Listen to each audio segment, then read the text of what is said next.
Good day, my leaders. This is Miss Regina, and welcome to our first every third Thursday Trouble in Your Troubles. I am here and excited to listen. I know this is our first session, so I'm going off of questions that have been posted and asked of me this week, last week, and let's get started. Let's talk about why we're here. I go through the our state's enforcements, and that's what I'm looking at now. And you can see those enforcements, and literally for the month of what is this, July and August. There for the because August is not in for the month of July, there were 60 programs that received multiple fines for issues in their programs. I know it doesn't sound like a lot, 60 out of the 6,000 plus centers that are open here in Georgia, but it's a lot. And those citations cost programs. Each citation can range from $2.99 to $5.99, and most of them are $2.99 per issue. So if our state is called in for a violation or complaint, they can find any issue they want on the property, and they have every right to. So if they're called for one thing and then all of a sudden they see a supervision issue, they see a playground issue, they'll see a sanitation issue or a classroom management issue, they can cite you on those, and then that adds to your fines. So we don't want any fines, we don't want any revocations, and we don't want any children to be hurt, and we don't want any issues to become crises. Because you know what, while we're here, 99.9% of the time, it is going to be lovely. There are not going to be any issues in your program, and everything will be fine. But it's all about the point one. And that's why we're here, to stamp out all those point ones. So until someone decides to join us, I'm going to just record the session so that you can have it available to you. I know you're busy, and I know this is an awkward time, Thursday at 11, what's going on? But the research shows that it's a good time, that the teacher should be doing what they're supposed to be doing, and you have to train yourself during this time. You have the time for your own professional development while you're in the workplace. I know issues come up, but we're going to work on training ourselves to be available to support our own professional development, which is super important. So let's go to work.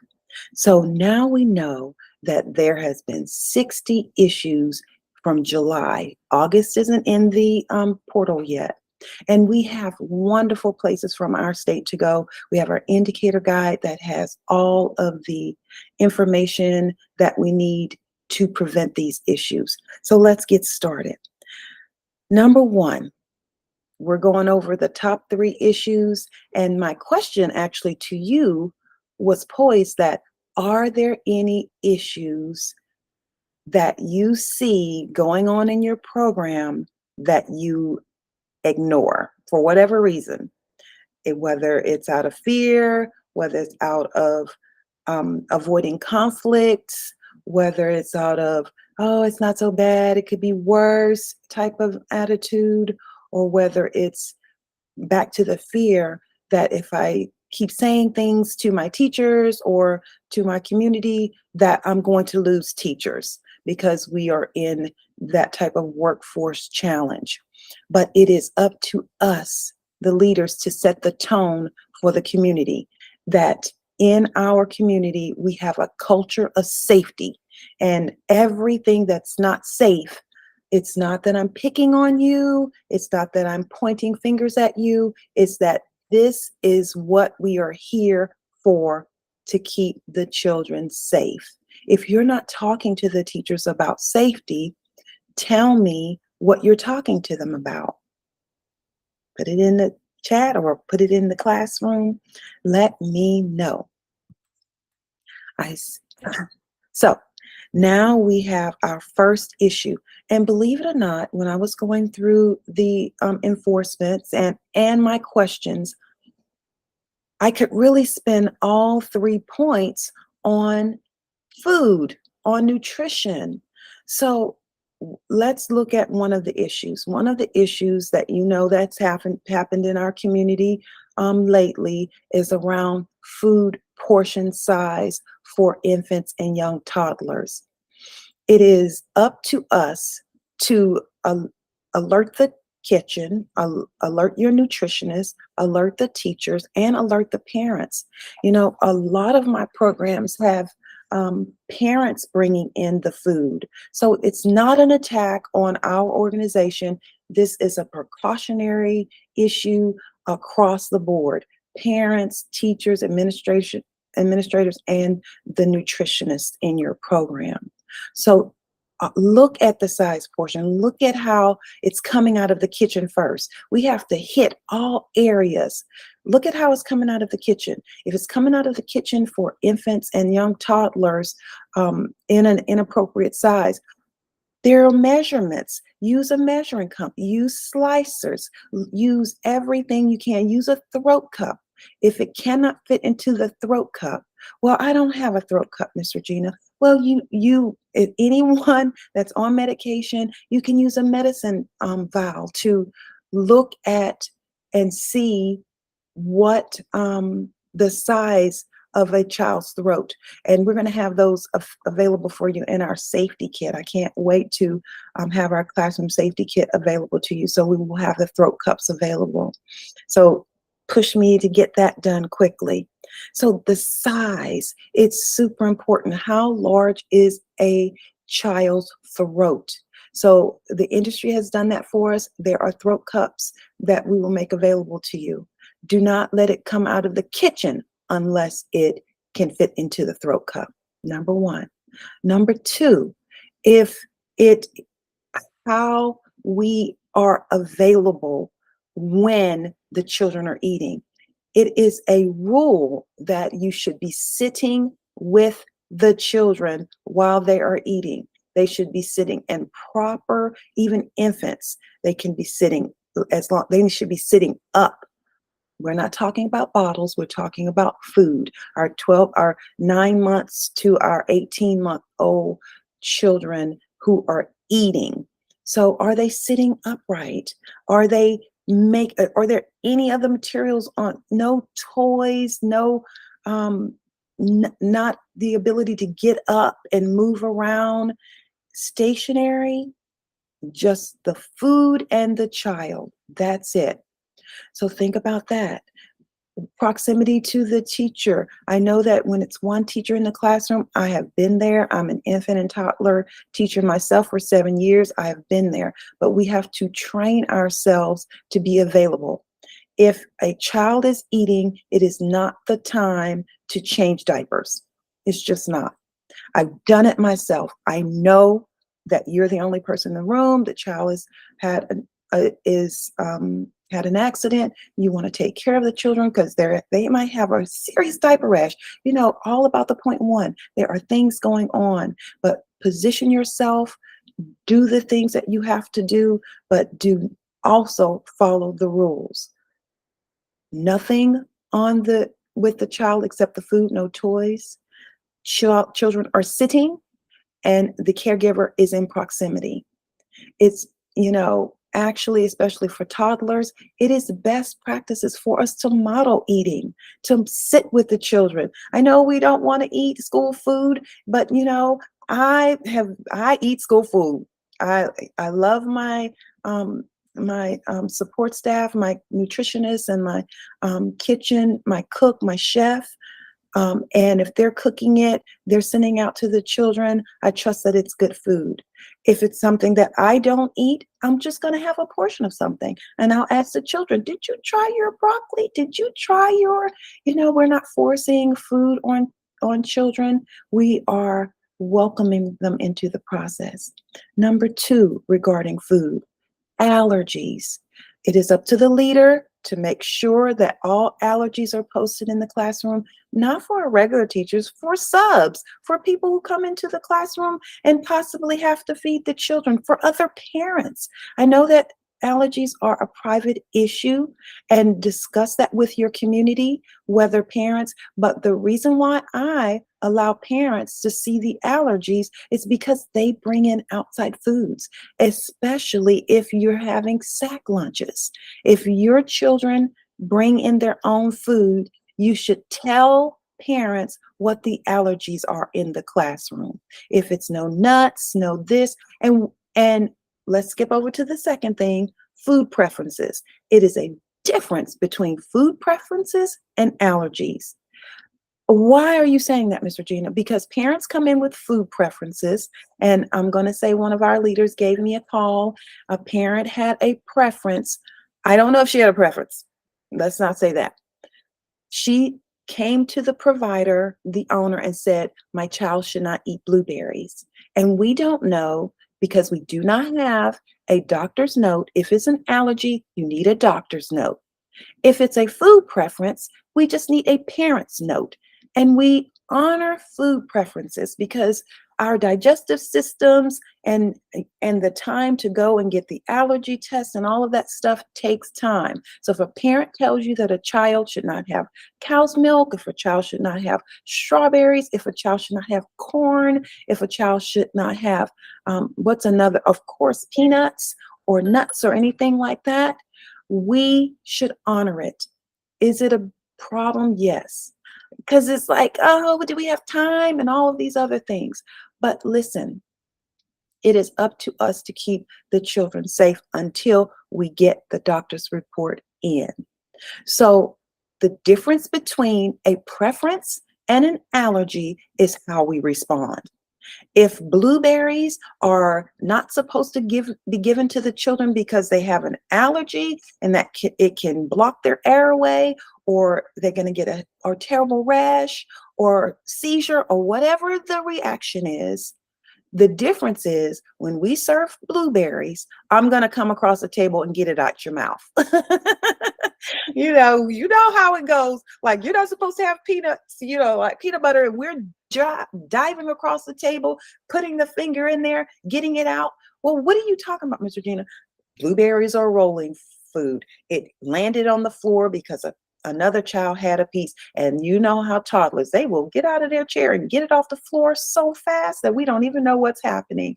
So I'm gotta run across the room and grab them and jump on them and get that blueberry. But if it's a preference, I have that leeway that okay, I'm not going to scare the child. I'm not going to be afraid. I'm not going to run across the room. I'm going to do precautionary things, but I will not harm the child in getting that blueberry back.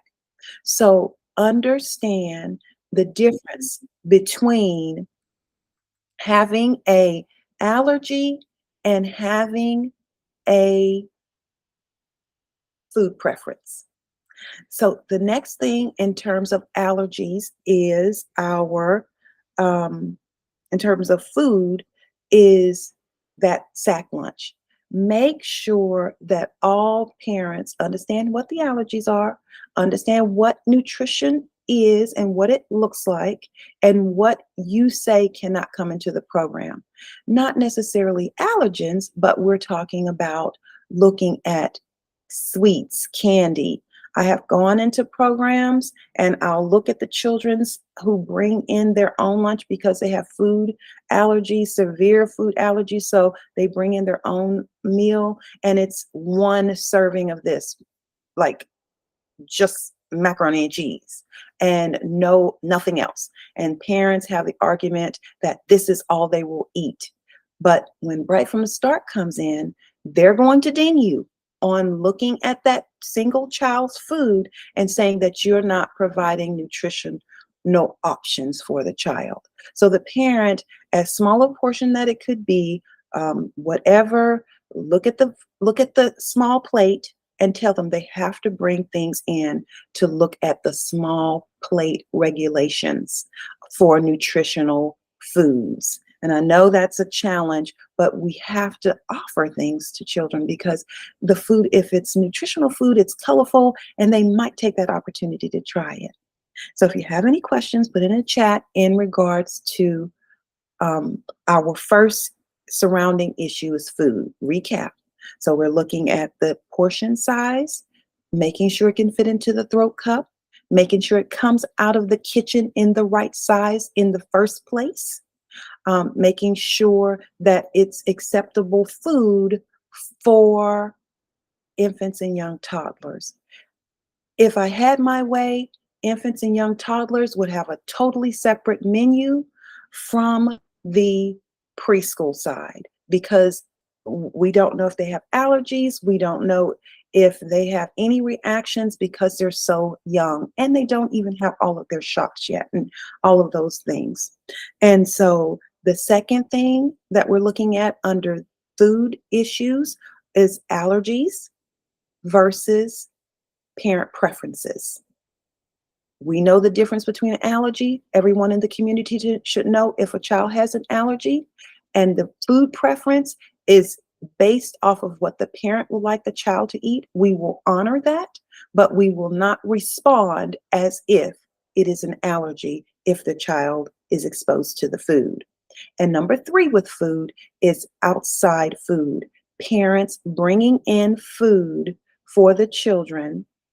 Oh, we didn't even talk about birthday parties or anything like that, um, and I'll hit that after I hit the roundup because that just came to me. But understanding that parents are obligated to bring in nutritional foods for the sack lunch, for the lunch boxes. This is not a time for children to have all of their favorite treats. Food is a part of the curriculum. It is a nutritional experience that exposes the children to different types of food. Not the same food every single day, different choices for the children. And what you also can do for parents who are bringing in sack lunches, if you offer food, if you don't offer food, then you're at the mercy of the parents' food.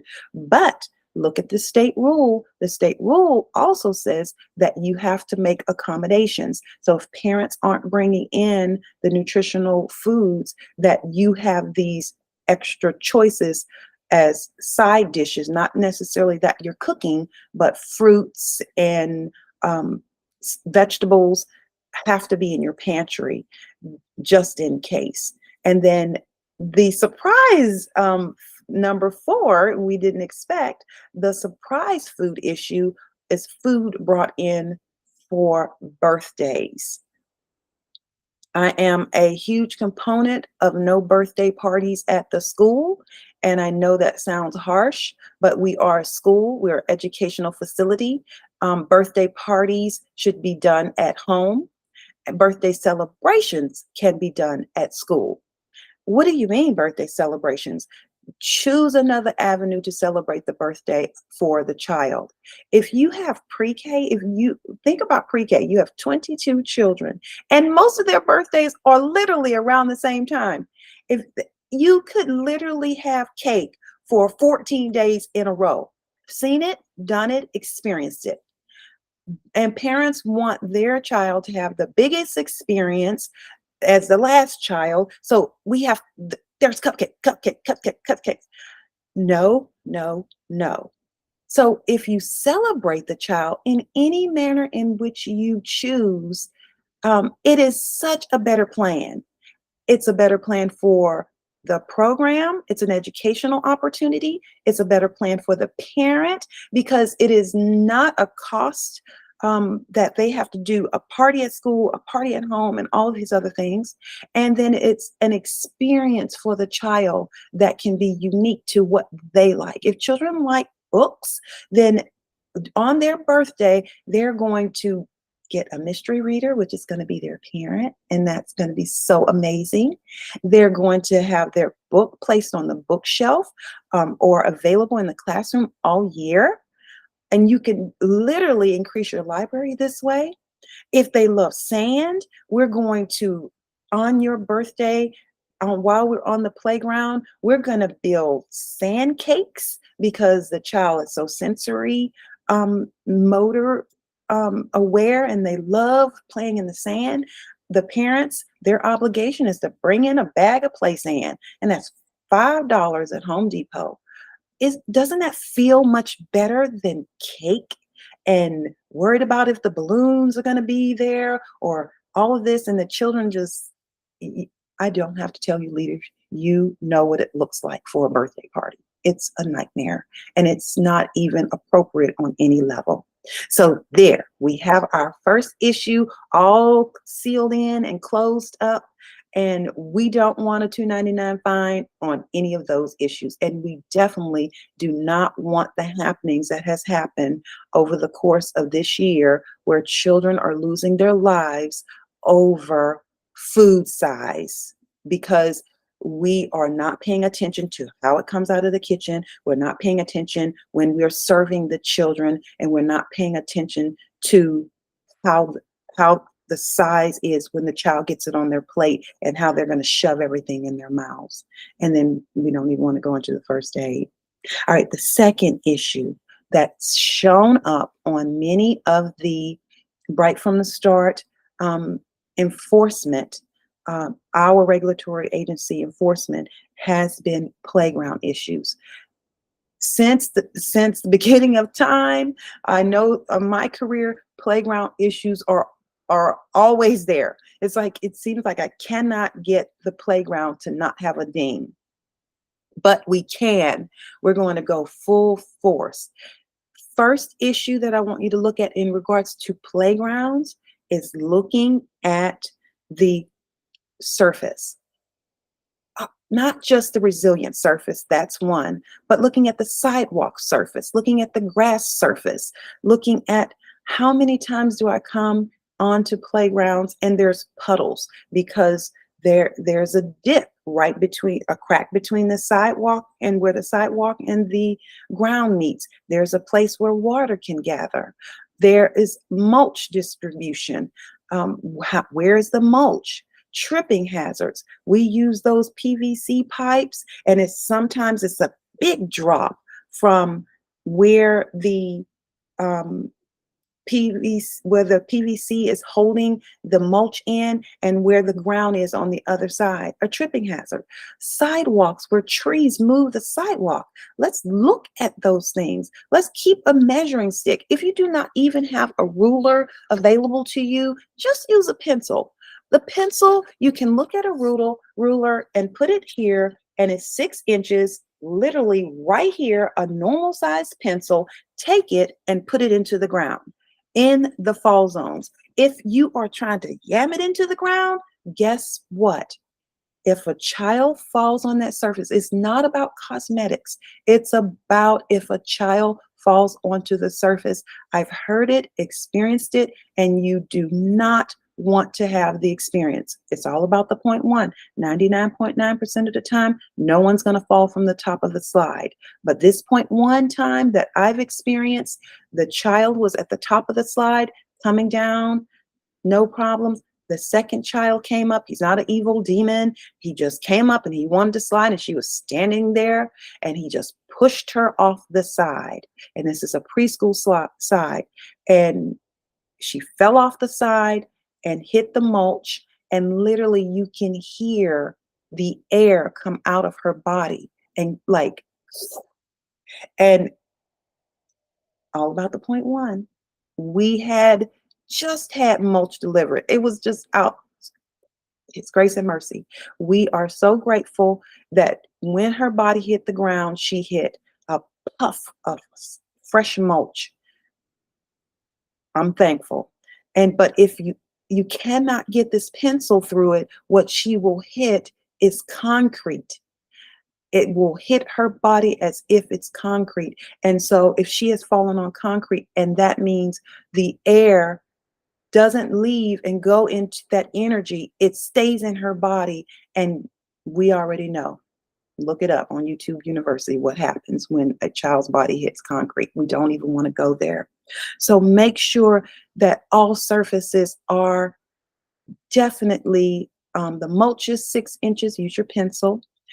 Concrete, if a part of the concrete is up because of a tree branch, you just got to get it shaved off. It's possible, you can do it. Get it shaved off. If you have PVC pipe separating your mulch from the, make sure that there is a grade that children aren't running into it and having to jump up over it. Make sure that.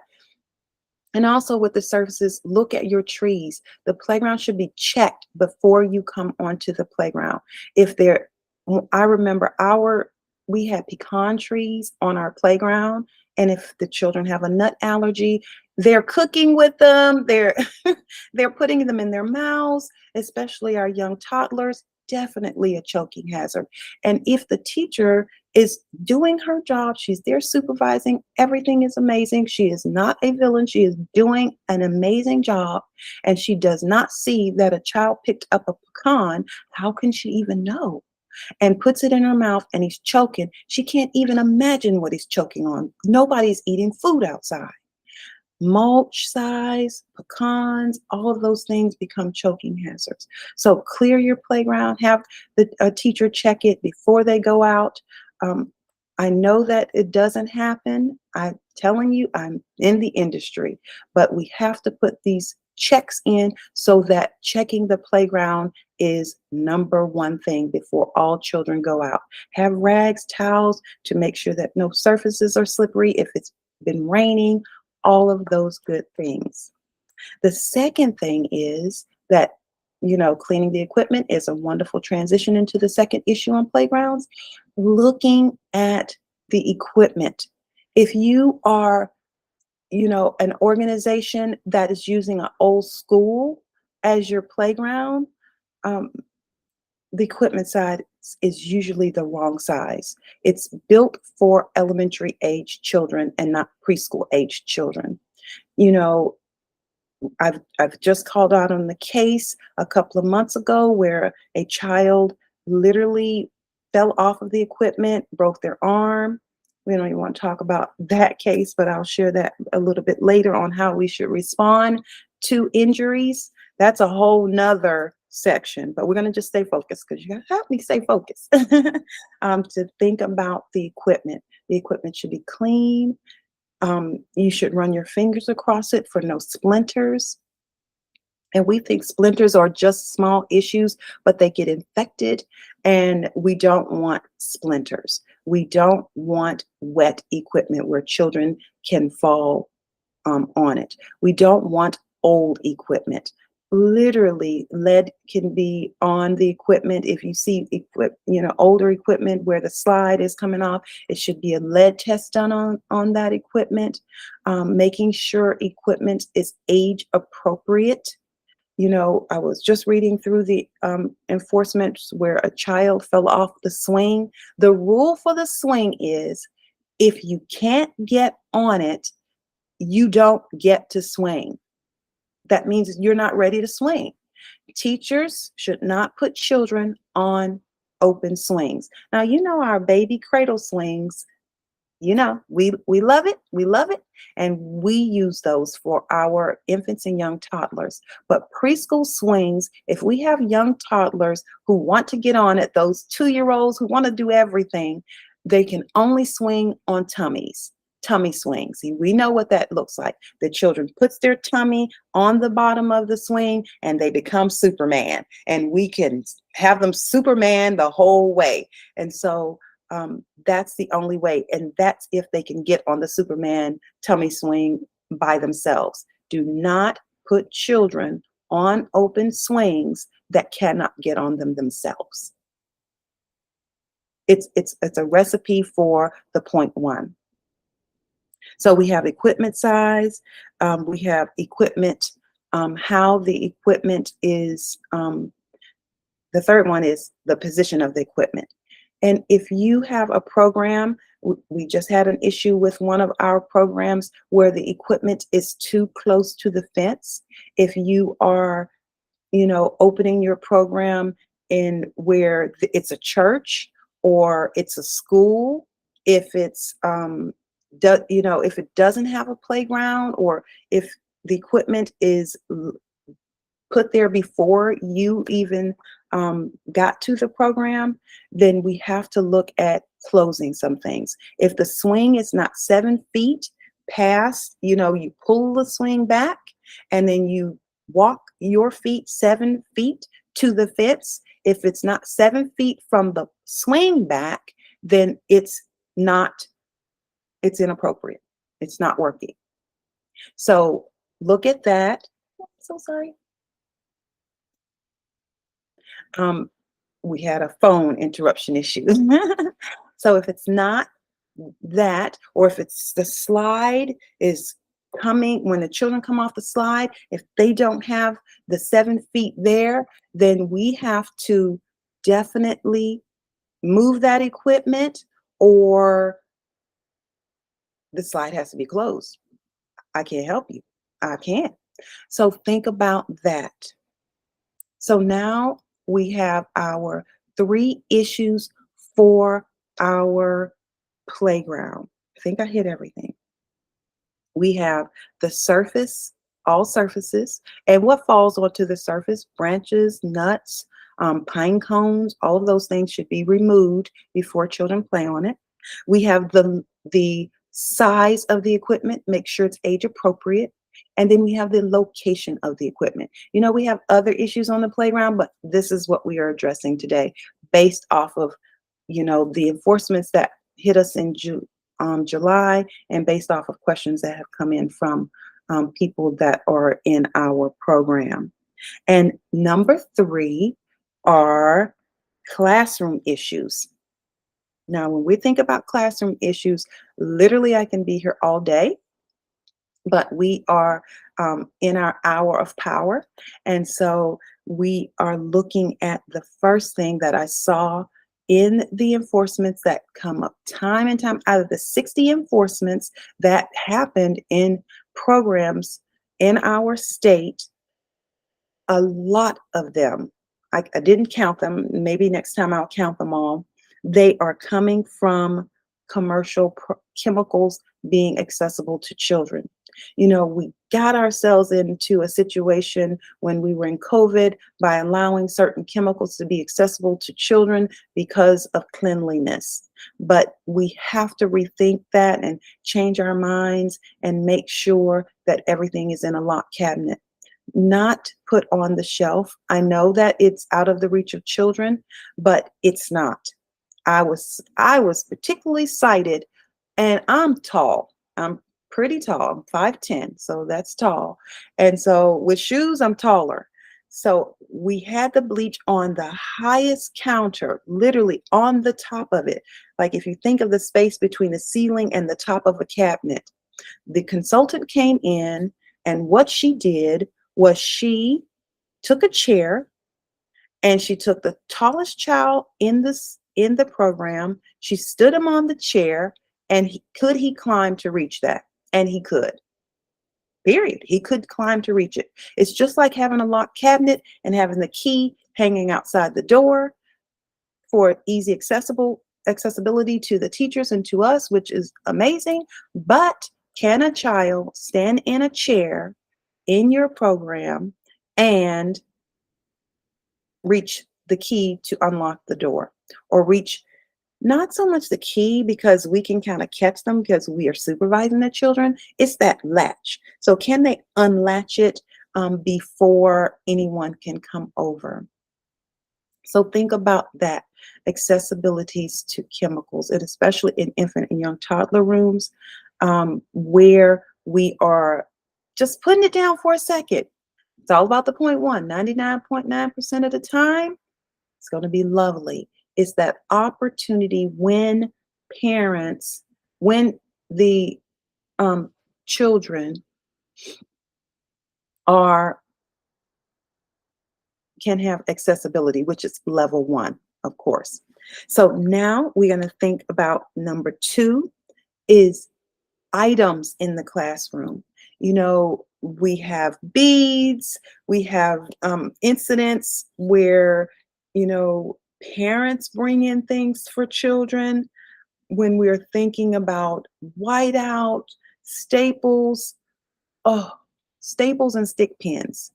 Staples and stick pins should not be in an infant classroom or toddler classroom. What are you talking about, staples and stick pins?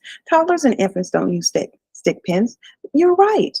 But when do I see them? When teachers are using them to put materials on the walls or post children's beautiful artwork.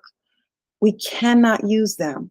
Why? Because it's all about the point one. When one falls off the wall onto the floor, I have literally gone into programs and seen bunches of staples on the ground in a toddler on the floor in the toddler room. And I was like, well, what's going on here? Oh, I was just picking them off because I was getting ready to change my bulletin board out. Nothing in your head said staples, children can stick themselves with them, children can swallow them. Children, we already know. I don't have to beat us with what can actually happen. But we are going to look at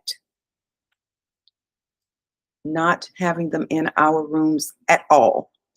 Well, nothing is sticking to the wall. We can't get anything. Well, we're going to use tape. We're going to put mounts up, and that this is where the arts will go in the future from now on. We're going to use rails. We're going to use gummy. We're going to use anything except for stick pins and staples. They are not, it shouldn't even be in the preschool classroom. Shouldn't be in your school where the children have access to them at all. Just horrible issue in regards to that. Beads. Listen, preschoolers love their beads and they should have them. Toddlers, infants, no, not so much. Why? Probably not even the preschoolers, not even pre-K, but definitely not the 3-year-olds. Why? They stick them up their nose, they find them on the floor, they put them in their ears. The stories I could tell you. We had one toddler, the parent was just like, I don't know why he smells like this. And then the teacher was like, yeah, he's been pretty smelly. And so she took him to the doctor, got an x-ray. He had a bead up his nose. It had been there for a long time. So our bodies is doing what it's supposed to do, getting it infected, trying to fight it, trying to get it out. And of course, with infection comes smells. So that's why he was turned into a little smelly thing.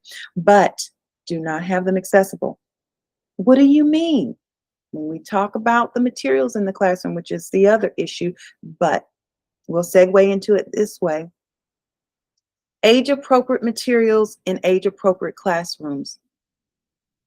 The problem is pick up, drop off, parents with multiple children, toddlers in infant classroom, which should not be. Do not let any toddlers into your infant classroom. Infants are super sensitive. They should not go on journeys to other classroom. I call them the mobile infants. Like, where's the infant going? Well, Miss Regina, that's my baby. And I'm on break, so I'm gonna go see not their personal baby, but their school baby. And I love it when, the preschool has an infant as their baby. They're so excited about this infant coming through the program and going to be in their classroom. But we have to support that energy and that love for the children with the rule. The rule is, because the infant does not have their shots, the infant we don't know what allergies, they're super sensitive to environmental chemicals, smells, all of those things. They should remain in the infant classroom.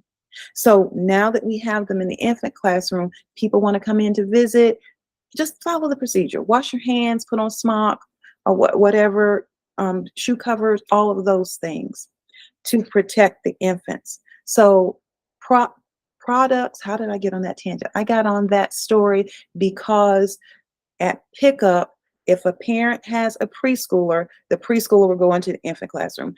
At pickup, if a parent has a toddler, a toddler and a preschooler, the toddler will go into the preschool classroom. We have to have the energy, the courage. It takes courage to definitely be about the point one and to follow the rules and regulation. It takes courage. So when the parent is picking up the children, have a rule about picking up children. What's the rule? Just like our rule. If a parent has two children, they pick up the toddler last no matter what. If they have a toddler and an infant, they pick up the toddler last.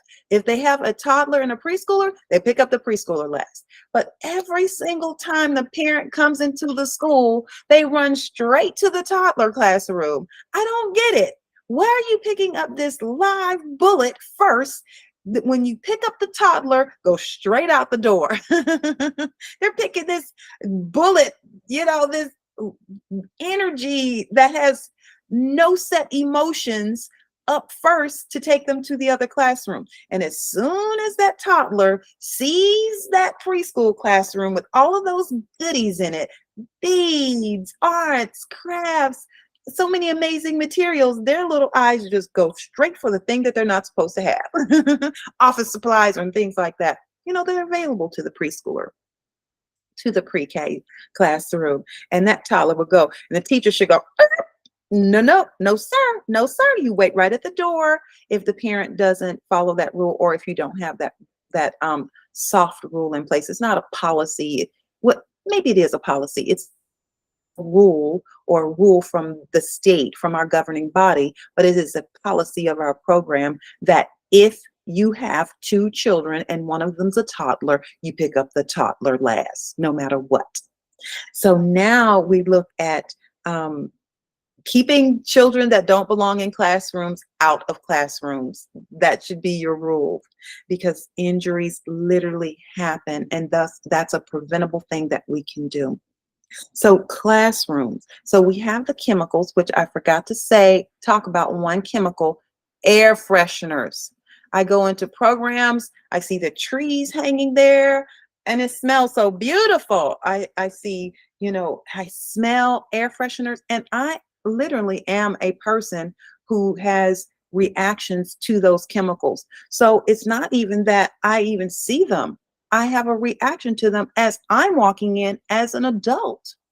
Think about it if you're a child, a little infant who has not has their respiratory system fully developed, and you're over here with all of these, I don't even want to say names, air fresheners, cleaners that smell purpley fresh. You already know what I'm talking about. So do not use heavy chemicals. Let's just use what the state says we should use: bleach and water, diluted to the percentage, that the required percentage, 1 tablespoon to a gallon. We don't need a fourth of a cup to a gallon. We just need 1 tablespoon or to a gallon, and just a sprig in it for our squirt bottles, and they should be changed out every single day. So understanding that.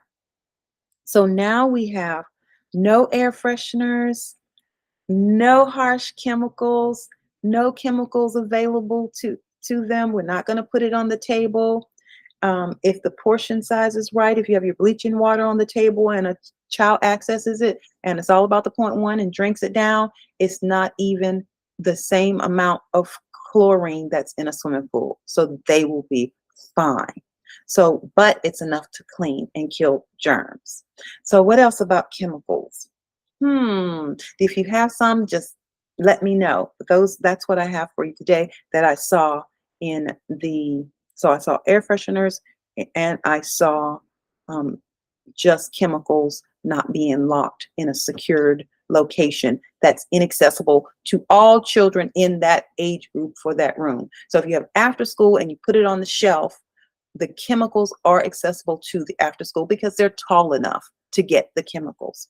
All right, and then we have our equipment, our materials, how our materials are accessible to the children in an age-appropriate way. Infants should not be in any classroom except for infants. Toddlers should not be in any classroom except for toddlers. Preschoolers should not be in any classroom except the preschool classroom. Of course, the preschoolers and pre-K can go into the toddler classroom without any challenges, but we want to keep our rooms, and we actually should have that in our system based off of COVID. If we have communicable diseases, we don't want to cross them over, especially school age. I actually saw that in a citation in the enforcements for this month, that toddlers and after schoolers were mixed together.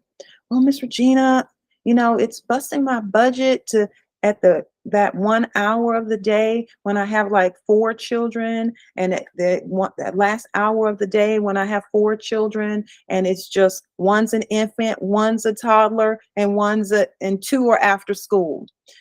The problem with that, according to the rule, is that no matter what, you should have 2 teachers for the 2 different age groups. You should have an infant to 2-year-old teacher that takes care of those children, and then you should have a 3 to 5 teacher that takes care of those children. They should never mix. Never. Not even in that first hour when everyone can mix. You should have those 2 teachers open your program. One teacher shouldn't open the program anyway. That's not a safety concern. I've gotten on administrators who open their programs by themselves. We are in different times now, my leaders. It's just, why?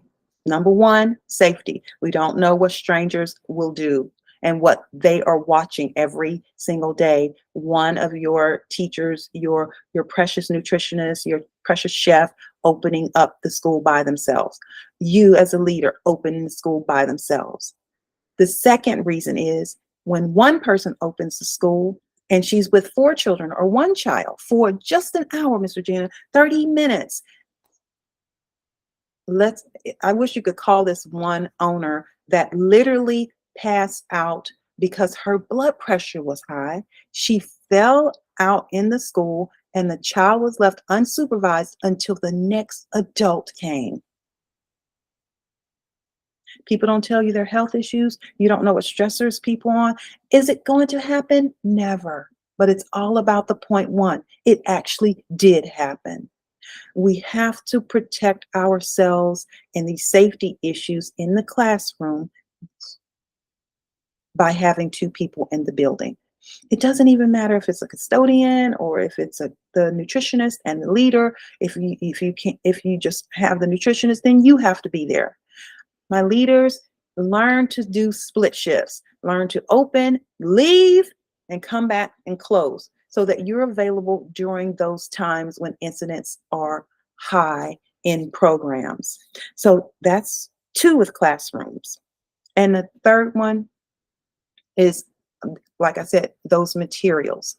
So we want to make sure that the materials are age appropriate. How many times I go into programs and the materials are broken, children slicing their fingers on a broken piece of plastic, children having broken materials being washed in the program. We had that issue. Look at your program. This is a solution. Look at your program, especially for your infants and toddlers, especially your infant classroom. If you have a lot of cabinet space, take some of those cabinets out and put in a dishwasher. It's like $200, and you won't ever have to worry about sanitizing your children's toys. When a toy comes into the material comes into the toddler who has a cold or just a runny nose, just, throw it in the dishwasher. Don't throw it in the sink, and don't throw it in a bucket of water that's sitting there. Well, you want me to clean it, then you don't want me to have a bucket of water? I don't want you to have a bucket of water. Do I have to tell you a nightmare story that an infant fell off the changing table into a mop bucket and drowned and died? Of course, there are other surrounding issues for that case, but it actually happened. It's all about the point one.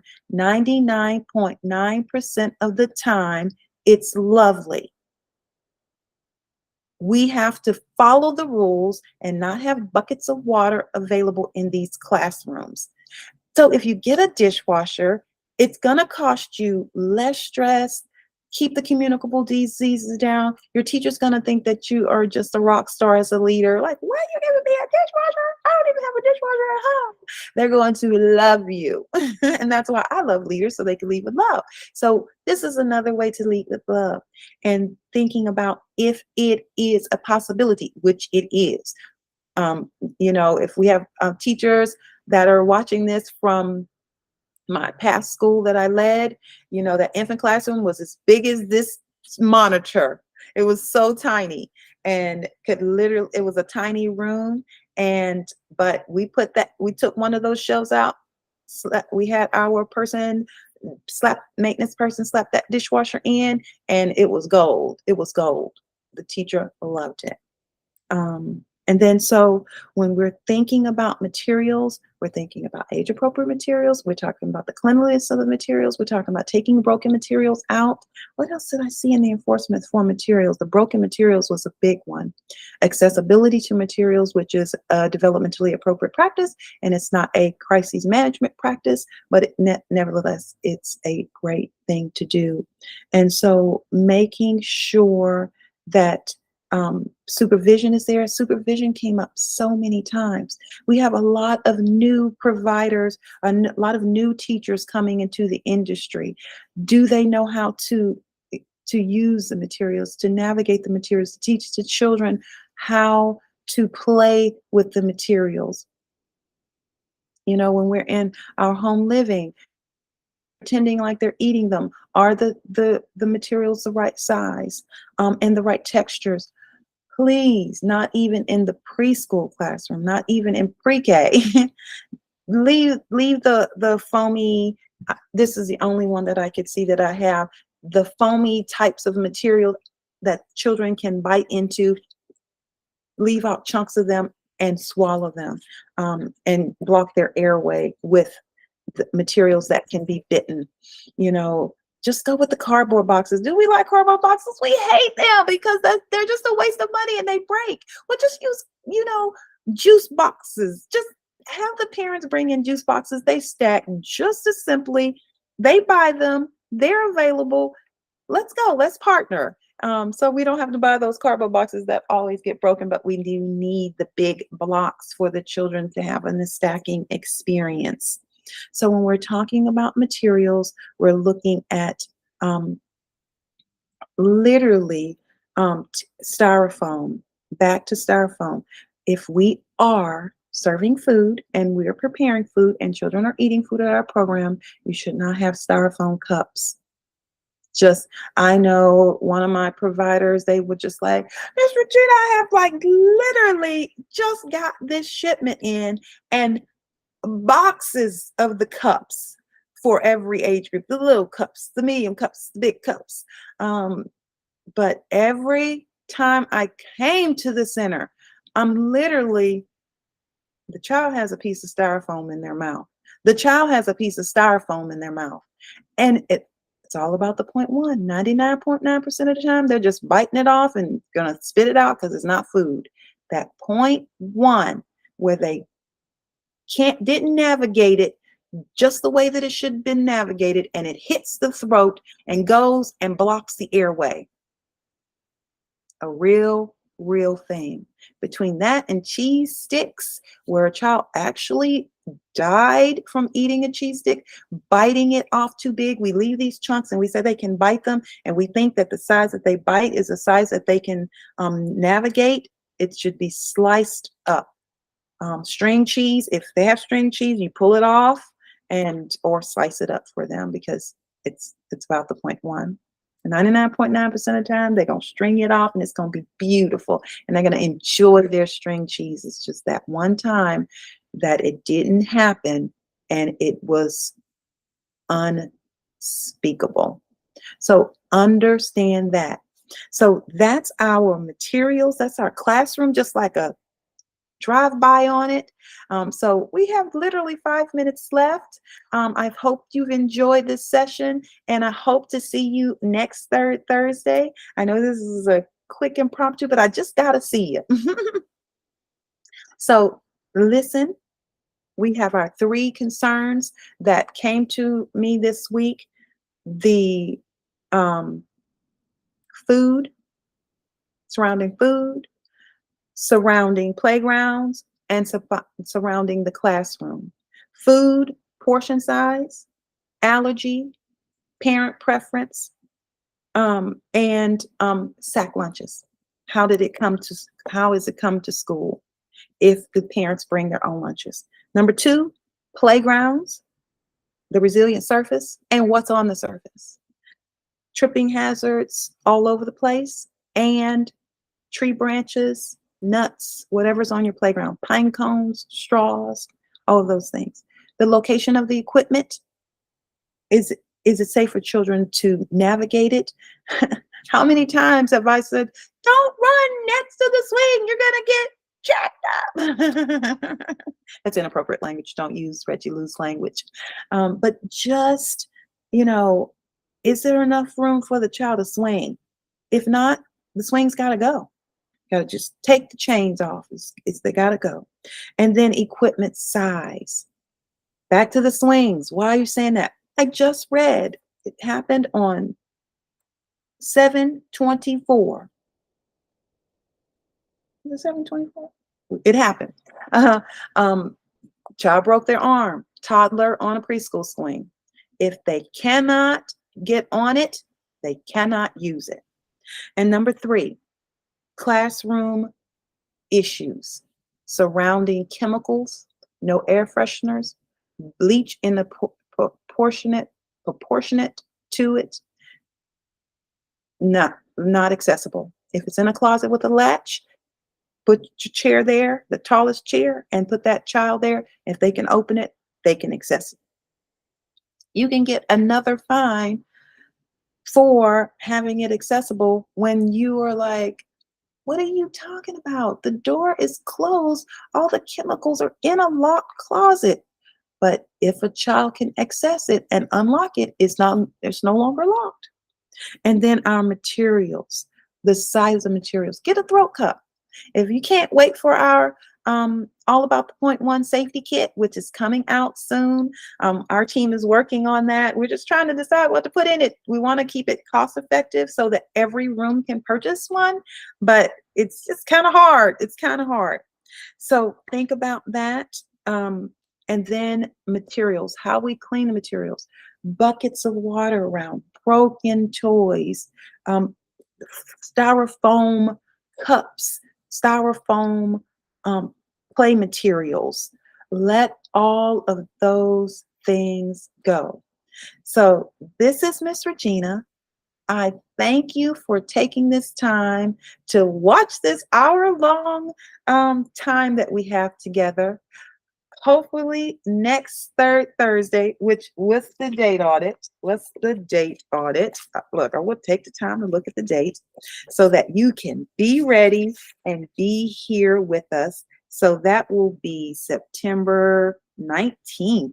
Ooh. Third Thursday, September 19th. And thank you so much for being a part of our ECEDN school. And if you don't know, ECEDN is the Early Childhood Education Directors Network. And I'm Miss Regina. And thank you so much for being a part of our community. We are so excited, our team. We have a nice team on our school, and we are excited to offer the safety kit. We're going to offer our online courses on this platform and another platform. We're going to definitely send you tips and tricks every single week. But most important, the reason why we're a community is for you to respond. Even if you don't want your issue to be like a couple of my leaders don't want it to be in public, just go ahead and message me privately, and then I will bring the issue up, and we'll talk about it. But talk to each other. We have some like awesome people in our community. Let me see how many members. We've grown. I'm like, we got 133 members. Well, 32, not counting me. Well, we count me because I'm two, Reggie Lou and me. So we have wonderful members from all directions. We have teachers. I see some great teachers that I've known for a very long time. We have leaders of of large programs, corporate programs, and Head Starts. We have our family child care. I see two of my favorite family child care um, uh, providers. And then we have people who are interested in coming into the business. And we have people that we don't even know. We have people who are transitioning, wanting to open their own program and coming from a teacher and want to own their program. And then we just have nosy people too. Like, I don't know these people. They just want to know. We have people from out of state. I welcome all of our community. And so participate, follow each other. I see that someone's following one of our leaders. Say something, leader. If someone's following you, tell them something. You know, put it in the bracket. We have different places where you can put items that you could talk about issues, but we are here to serve. And I'm so glad that you got in while it was free. Um, Please, it's only going to be free for a few more days.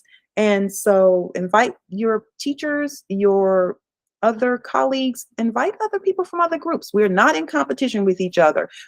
Our group is for everyone. It's not an ethnic thing. It's not a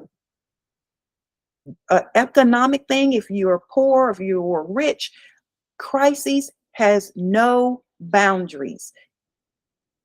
I go into programs that have $1 million budgets, and they have the same issues as programs with $150,000 a year budgets. So I want to honor your time and stay within the hour.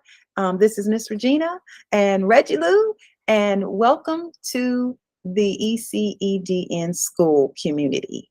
Thank you. Bye-bye.